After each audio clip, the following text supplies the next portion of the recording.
Hello, soldiers. Yeah. It's me, Antonio D'Amico. This is Pointy Hat, and welcome to D&D with a Twist. The series where I pick a D&D thing, could be a monster, could be a lineage, could be a class, guess what? I look at it, wave it around like a child playing with action figures, explain it to you in detail, and then we change it irrevocably within an inch of its life. For fun. So when I think of fighters, I think of... Yes, I am a human fighter. Yes, we do exist.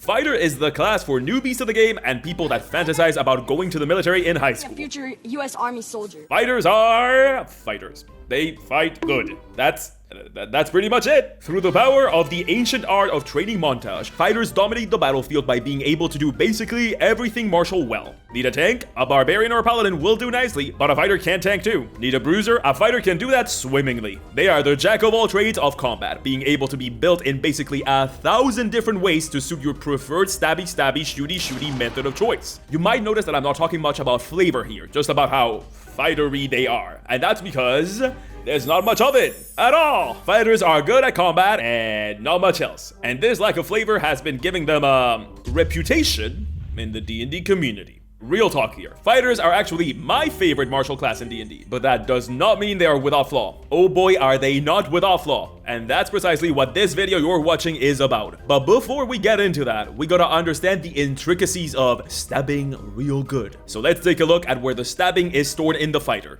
In the abilities. But before we get knee-deep into abilities, we gotta make sure our fighter is safe from all attacks, even the ones a fighter's kit might not be ready to deal with. Northern fighters have long known the importance of protection. Faced with threats unseen, they have built an entirely new fighting style all about defending themselves from shifty attackers that rely on darkness and subterfuge.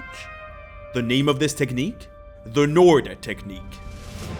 And guess what? You're at risk of these attacks too, regardless if you're a Northern fighter or not. Which is why you might want to consider NordVPN. You have probably heard of them by now, seeing as they are the most popular and fastest VPN out there. NordVPN ensures a safer experience when just going about your usual dark biddings online, protecting you from people trying to grab your data when connecting to public Wi-Fi networks, phishing attacks with their threat protection feature, and they can even save you from inadvertently downloading some malware or other cybernetic curses. And you know, if a show is not available in your region, NordVPN can 100% make it so that your connection works exactly like it does in your or any region. So you can watch anything, really. The world is now your oyster. They are also super privacy oriented, which means they don't do any funny business like tracking what you do online. You are perfectly safe.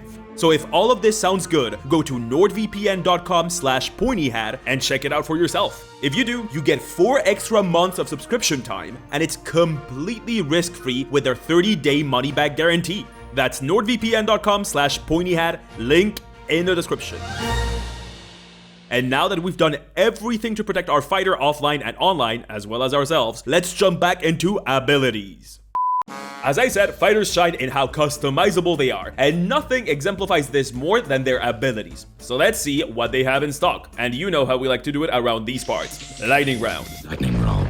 First off, the basics. Fighters get access to all armors, all simple weapons, all martial weapons, all berries. This lets you basically do whatever. Once again, customizability, people. And speaking of, fighting style. Right out of the gate, the fighter hits you with the Build-A-Bear approach to class structure. Choices. You pick a fighting style, the style in which you fight. The possibilities are endless. There is stabbing, stabbing with an arrow, stabbing with a shield, stabbing with a spear, stabbing ×2, stabbing with your fist, stabbing at the anime Beach episode, stabbing in Minecraft, and big stabbing. In all seriousness, these range from extremely niche to fantastic, and really change how you fight. Wanna tank? Protection and interception are solid. Wanna be an anime character? 2-weapon fighting is strictly mandatory. Wanna make the monk cry? Unarmed fighting. Anyway, next up, Golden Wind. You heal 1d10 plus your level. Pretty good. Once. Then you get a nap. At least it's some extra survivability. Action Surge. Aha, I was waiting for the signature. Action Surge allows you to take a whole additional action. Yes, this includes however many attacks you make when you make an action. So after level 5, you do make 4 whole attacks when you do this. And then it's nap time.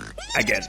As I said, Action Surge is sort of the bread and butter of the fighter. No other class has this, which is Interesting. It would be cool to see more subclasses using this more. Ability score improvement. So yeah, I normally don't talk about these, but the fighter is the class that gets the most ASIs out of all the classes. Fighters generally only care about constitution and dexterity or strength, so why all these ability score increases? Well, feats.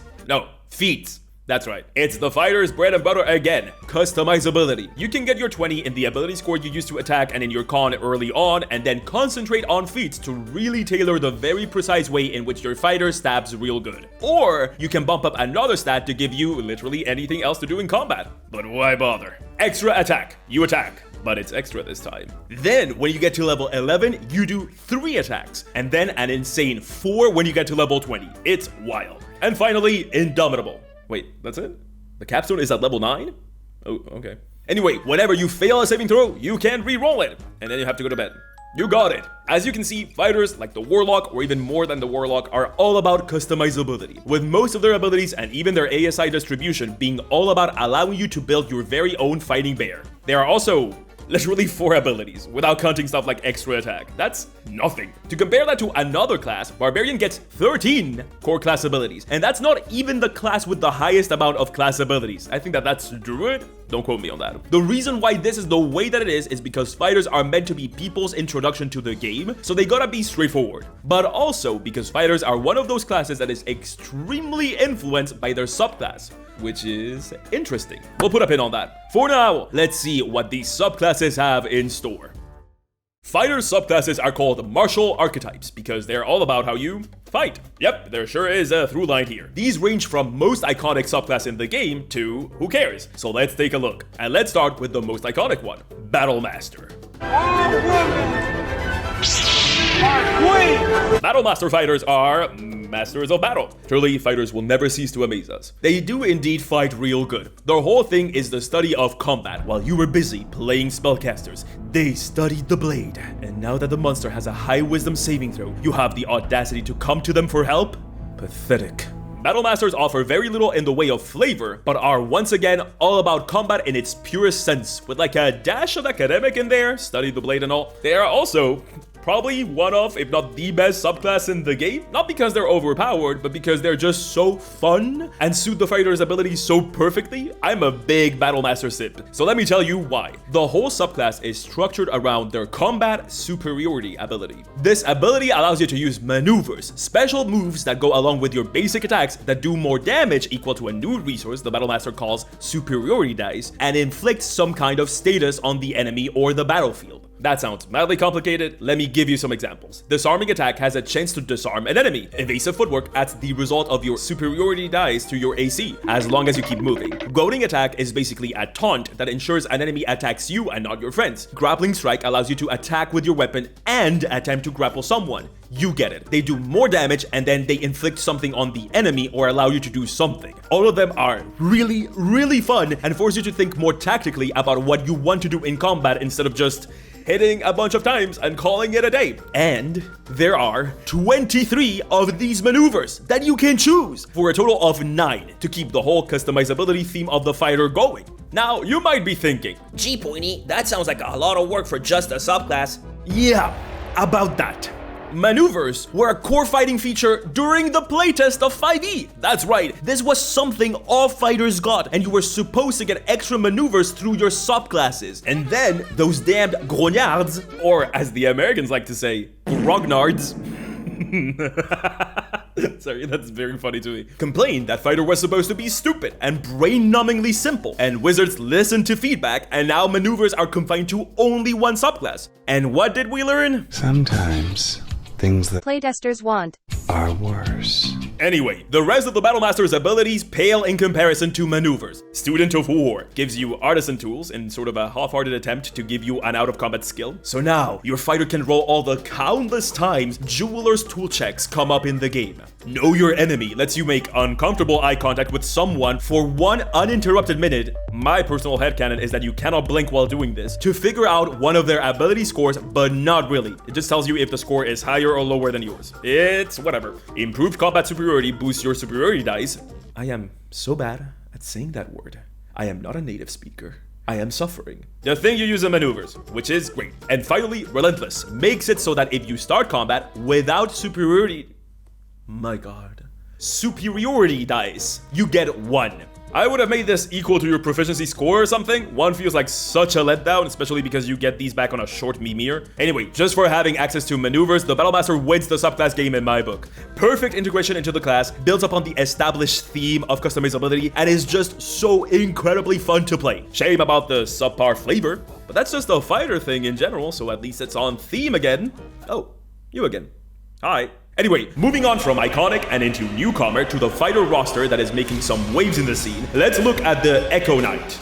Echo Knight is one of the most flavorful of the fighter subclasses. Only the Rune Knight can really give it a run for its money in that regard. They are super intrinsically tied to the Kryn dynasty, an empire from the Critical Role setting created by Matthew Mercer, most well known by everybody for his work on the seminal direct-to-video high fantasy filmic saga Mythica as Sorloth, Reforger of the Darkspore, Lich King, and leader to the Golgothian Imperial Army.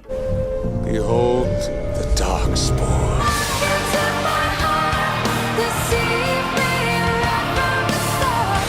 I gotta be honest, I'm not a massive fan of any player option that is extremely tied to its setting, because you have to do extra work to tie it back to another setting, but nothing is stopping you from taking the Echo Knight, shaking the Drow stuff off, and plopping it down wherever you feel like. Echo Knight's whole deal is that they summon fading shades of unrealized timelines to aid them in battle, which in layman's terms means they can make copies of themselves. These copies, called Echoes, are the signature ability of the subclass and are super strong. You summon one with a bonus action. It only has 1 hit point and an AC of 14, but what's interesting is what it lets you do. You can swap places with your Echo in exchange for some movement, you can attack through your Echo as if you were in its location, and your Echo can take opportunity attacks. And, get this, it doesn't consume resources to summon one. True, you can only have 1 Echo at a time, for now, but you can summon them whenever. That's sick. That's really powerful. All the subsequent Echo Knight abilities power up the Echo. Unleash Incantation makes it so that whenever you take an attack action, you make the Echo attack too. This means that if you and the Echo have decided to gang up on the same creature and you use an action surge and Unleash Incantation, you can make up to 5 attacks. 5 attacks at level 5! I'll get her forehead, you get her kneecap. Also, imagine if you take the Sentinel feat and place your Echo next to you.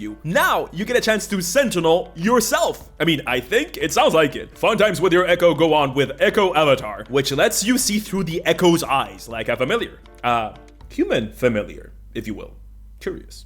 Anyway, Shadow Martyr allows your Echo to go all, get down, Mr. President. Get down, Mr. President! And take an attack for someone else. Reclaim Potential lets you slurp up the remains of your Echo when it's destroyed and regain 2d6 plus your con, which is a pretty chunky heal. It's capped to your con modifier, but still, everything in this subclass is tied to your constitution, which is something you already cared for as a fighter, so it's not like you have to worry about getting another stat high up there for this to be effective. Isn't that right, Mr. Eldritch Knight? And finally, we get to our level 18 capstone with Legion of One. Did you think that the Echo was powerful? Well, how about summoning 2 instead of 1? You also get an extra use of Unleash Incarnation if you forgot to pick one up at the store before starting combat. Neat. All in all, the Echo Knight is extremely powerful, but I think one of the coolest things about it is how much flavor it brings. If you're not playing in Wildmount and there's no Kryn dynasty in your world, you can flavor the Echo Knight a ton of different ways if you rub your little brain cells together. How about a Naruto-style ninja that makes copies of itself in combat? How about a Fey fighter that uses echoes as illusions? It works super well with the whole teleporting between echoes with the Fey's whole Misty Step deal. The possibilities are endless. So restricting the Echo Knight, one of the most flavorful subclasses, to only the Wildbound setting wouldn't do you much good, because of how flavorful it is. And God knows the fighter needs everything it can towards flavor. Oh, is it time? Okay, fine, let's get into it. We've talked about fighters, their place in the game, their abilities, their subclasses, and that's all well and good. But what if we get fighters a new twist? So you want to play a fighter? Forgive me. I have failed you. Fighters use the power of swords and not sorcery to dominate the battlefield and get made fun of for being boring. Yep, as I said in the intro, if you've spent any amount of time in the D&D community, you know the fighter's reputation, and that is that they are boring. So as I said, fighter is my favorite martial class in the game. While I understand why people think they're boring, I think the fighter is somewhat unfairly maligned. Keyword somewhat. Some of these points I do agree with. So I'm gonna defend fighters, but I can't defend them if I don't explain the reasons why people find fighters boring, or bad, or whatever. So let's take a look at those. The reasons are, much like my talent, multifaceted and complex. Let's get the boring reason for why they're boring out of the way boringly. Fighter is, according to D&D Beyond, the most played D&D class, Human Fighter being the most popular combo. Now, in a game where you can make pacts with things like this and look like this, going for guy with a sword can be seen as underutilizing the possibilities at your disposal. Going for low-hanging dudes, if you will. In a table full of weird-looking weirdos that fight with constructed toys and cast spells with the power of simping, the sword guy is bound to look, well, less interesting by comparison, at least at a glance. The second reason is that it's the newbie class. This is very common in video games too. You want an entry point for people to play the game, and that entry point should be kept simple so that you don't overwhelm a player with like a textbook of rules before they even know if they like the game. And this game has a literal textbook to even start, so you especially don't want to throw a second one at them related to only their character. Fighter and Rogue, oh wow, would you look at that? Rogue is the second most played class, it's almost like I'm onto something, are seen as the newbie-friendly classes because they are legit simpler than other classes to play, especially spellcasting classes. And so, they're associated with new players who might not have the tools or expertise to make particularly compelling characters, which in turn gives the class itself the same reputation. It's kind of like how Unity as a game engine is seen as worse because it's just an easier engine to get into than other engines, so newer devs who are bound to make worse games get into Unity to start out their game dev journey, and people associate Unity with bad games. But do not worry, they sure fought to be seen as bad for legitimate reasons nowadays. They deserve everything they get now. So I will say those are the two main reasons why fighters are seen as boring. But here's the thing, I don't necessarily see those as problems. For the latter one, fighters being newbie friendly, there's not much to do because you do need simpler classes for people to get into. As a matter of fact, I think that D&D needs a simpler magic class for people to get into the game that want to play a magic guy. No, Warlock is not simple, guys, not in the slightest. Have you seen how many choices you're gonna make with that one before even starting out? Absolutely not. And for the former point, fighters being less flashy, well, they are less flashy. That's a good thing, because having only weird-looking weirdos makes all the weird-looking guys look mundane. Humans create contrast in a fantasy world. People that are only able to wield a sword make magic feel like magic. All that is needed in the game. So is that it? Is the fighter just an unfairly maligned class that did nothing wrong ever in their life? No, I actually have two main issues with the fighter that I think are actively hurting the class and contributing to its current vanilla boring reputation, even if they are my favorite. I know, criticizing a thing you love instead of blindly defending it and putting your fingers in your ears when people bring up legitimate points, unheard of. Anyway, let's talk about these issues. The first one is that fighters are too broad. No, not broad-shouldered. I like that in a class.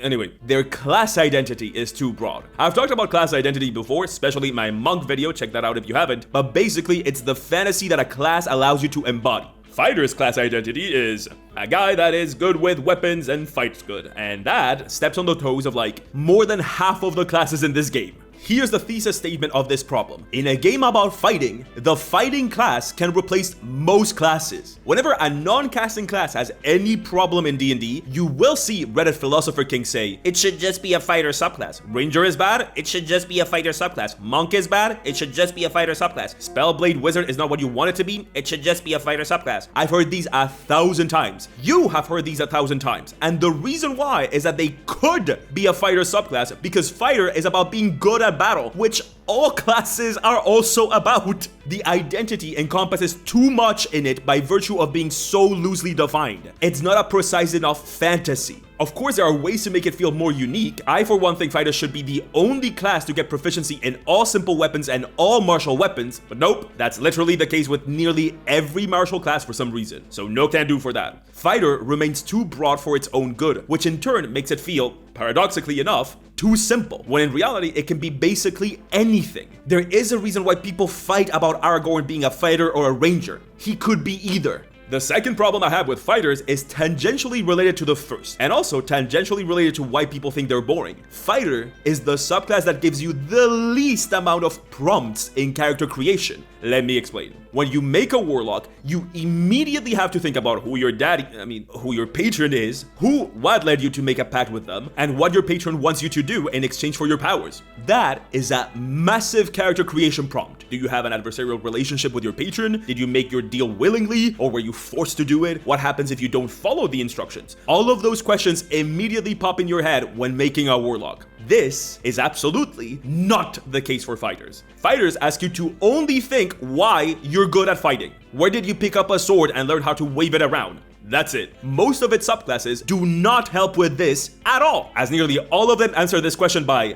training with an X. Banneret and Cavalier, by training with a knight. Samurai, by training with a samurai. Battlemaster, by training with a guy that didn't get invited to parties. I studied the blade. That's why subclasses like the Echo Knight are important, because by virtue of them being weirder, they generate prompts to help you during character creation. Fighters are all about versatility, and paradoxically again, when your guy could be anything and become a fighter in any way, it feels harder to come up with something. The paradox goes on with fighters, because while they don't give you strong character prompts to help you come up with a unique and compelling character, they are at the same time the class for newbies, as we explained, which means that new players that choose fighter have the least amount of help coming up with a character from their character's class. Yes, experienced role players can come up with 1,000 reasons why your guy wants to be a knight, or wants to be a fighter, or wants to be a samurai, or wants to study the blade. But the newcomer to the game that is already kinda iffy on this whole sitting around doing bad British accents in front of your friends, not so much. And it ends up making of fighters a bad newbie subclass for roleplay reasons. So those are my main issues with my beloved fighters. But here's the thing, they are not impossible to overcome, which is why I still love them. Are human fighters boring? No, they can be, but they are not by default. As a matter of fact, I tend to think that human fighters kind of like slot themselves into the most protagonist-y role in a group full of weirdos.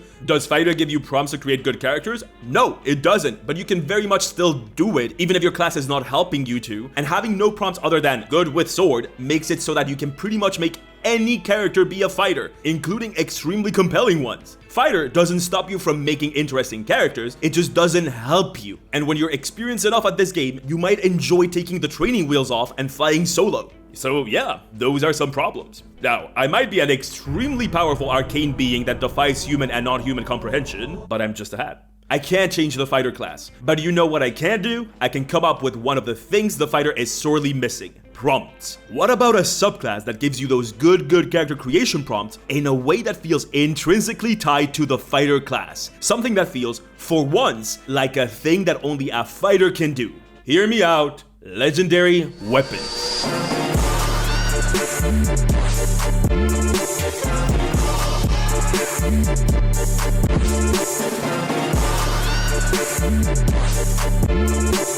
We all know this fantasy. You have a legendary weapon in your possession. Maybe it's passed down in your family line for generations, or maybe you stole it from one of these families, or it chose you as you came across it by chance. And now, those that wish to use this weapon for what you can only assume is evil are after you. Point is, you got a really cool sword, or bow, or axe, or underwater basket, you get it. This is such a common fantasy trope, and yet I feel like D&D is particularly bad at reproducing it. Because if you start with this weapon, you are bound to find a better one along the way. And then what? You toss it out? That's not the fantasy at all. The fantasy is to learn how to wield this impossibly powerful weapon throughout your journey. As a matter of fact, it should grow, become stronger alongside you as you learn how to wield it, unlocking not only the weapon's true potential, but also yours as its wielder. If this was a real subclass, the weapon should be the centerpiece of the subclass's design, but you shouldn't feel like an accessory. What if its true powers are locked by what you are able to do? Action Surge, the one signature ability of the fighter. I'm imagining a literal ultimate move, unleashing the potential of your weapon in devastating bursts, kind of like Smite. What if you could literally absorb enchantments into the weapon, so you don't have to toss it out the moment your DM tosses a +1 knitting needle at you? What if the sword gives you an extra attunement slot, allowing you to customize it? Okay, I think we have enough theoreticals. The whole point of this imaginary subclass that we're making here is to give you character prompts to build characters around. So why don't we do just that? A small duchy has been under the tyrannical rule of a powerful vampire dame within living memory. Each year, she raises the tithes, and those that can't pay in coin, pay in blood. Vampires have flocked to the duchy, knowing that if they pledge themselves to the duchess, her rule makes it so that the cover of night might as well exist during daylight hours, and they roam at their leisure after sunset, exerting the duchess' will and taking as they please. But never too much so that the population cannot sustain itself anymore, as if the people of the land were livestock. But that is all about to change. Vasil Ardaline, the latest in the long Ardaline line of vampire hunters that were once chased out of the duchy themselves, makes his triumphant return to these cursed, vampire-infested lands with a single goal on his mind. Using the Daybreak Blade, a weapon passed down from Ardaline father to Ardaline son, to slay the duchess and end her undying rule. Vasil traverses the duchy and valiantly defends the residents of a small hamlet from a vampire ambush, and he dies. Just dead. Kaput. The end. Or at least, it's the end of Azil's life. The Daybreak Blade falls from Azil's hand upon his death, and is picked up during the chaos of the battle by a random village girl, Doina. Doina understands that the blade is powerful, on account of the angelic choir that it emits whenever Doina takes it by the handle, and also the fact that it glows. She considers selling it, but giving it to anybody feels like a death sentence. That strange man in the shining armor clearly felt like he could bring the vampires down with the blade. So what if he was right about the blade, not himself? Doina takes the blade, wraps it in cloth, and leaves the village under the cover of a bright sunny day. She has no living relatives left after her mother offered herself as this year's tithe to the Duchess, so the vampire ruler cannot hurt anyone that matters to her. Doina will leave the duchy for now and train. She has absolutely no combat experience, but she used to cut down wheat with a sickle in the summer. She'll train until she can wield the Daybreak Blade to its full potential, and once she's ready, she'll come back to the duchy to finish what the strange armored man once started. And he will be waiting for her to come back, having risen as a vampire too, hell-bent on getting the blade back. I think that's a pretty sick character. It directly uses the conceit of this hypothetical subclass we've been talking about. The whole wielder of a super powerful magical weapon that is so common in fantasy, and that you simply can't do in D&D. Give her high strength and constitution and animal handling and nature because of her years of tending the fields, and you're all set. I mean, not really, since her subclass doesn't exist.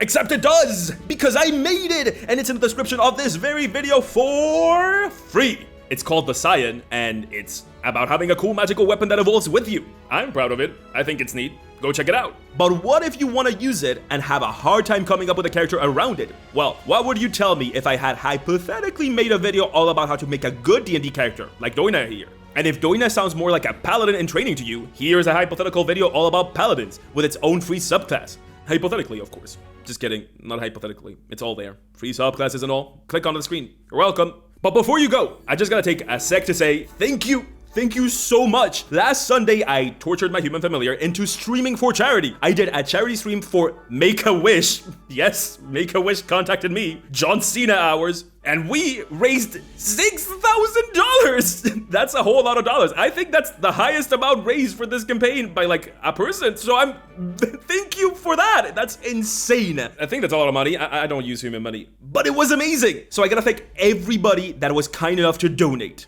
If you look to the right of me, you'll see a bunch of names of people that gave more than $100 in their donation during the stream. These truly are the real fighters, Capeless or not. If you couldn't make it to the stream but still want to donate, there is a Tiltify link on the description that you can click and donate there. I don't want to spoil it for those that weren't there on the day of the stream, but we unlocked some interesting things through donations. Who knows? If we reach a certain threshold of donations with this video, we could get even more stuff. Anyway, thank you so much to those that donated. Thank you to those of you that decided to donate here if you want to. Please.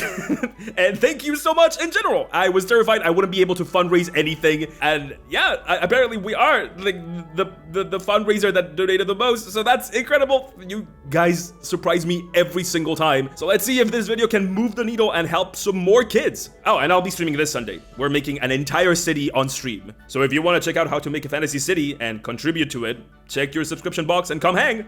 Bye. Cheers. Mwah.